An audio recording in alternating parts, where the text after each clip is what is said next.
আসসালামু আলাইকুম। চলুন মতিচুরের লাড্ডু বানাই। মুগ ডাল অথবা মসুরের ডাল পানিতে ভিজিয়ে রেখে কয়েক ঘন্টা বেটে নেবেন। তারপরে এটা অল্প তেলের মধ্যে একটু ভেজে নেবেন, বেশি কড়কড়া করবেন না, হালকা অল্প আঁচে ভেজে নেবেন।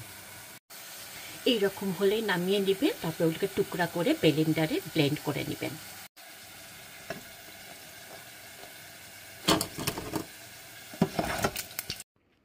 এরকম ছোট টুকরা করে ব্লেন্ড করে নেবেন। একদম মিহি হবে না, একটু ব্রেড গ্রামের মতন দেখতে হবে। 1.5 কাপ চিনি নিলাম আর হাফ কাপ পানি দিয়ে দিলাম। আর একটা এলাচ দিয়ে দিলাম। সামান্য একটু ইয়েলো ফুড কালার দিয়ে দিলাম সুন্দর রং হওয়ার জন্য। এটা অপশনাল, দিতেও পারেন নাও দিতে পারেন। এখন এটা একটু দিয়ে দিলাম পাউডারটা, আর 1 চামচ ঘি দিয়ে দিলাম সুগন্ধের জন্য।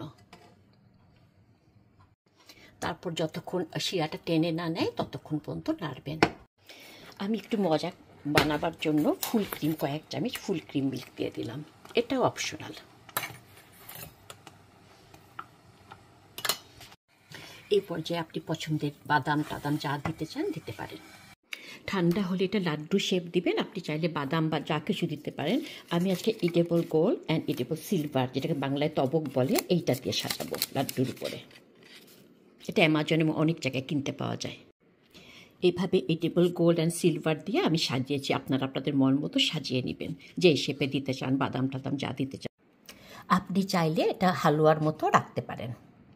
আশা করি কালো কাজে লাগবে। আবার আসবো নতুন কোনো সাবজেক্ট নিয়ে। ভালো লাগলে শেয়ার করুন আর চ্যানেলটি সাবস্ক্রাইব করুন। আল্লাহ হাফেজ।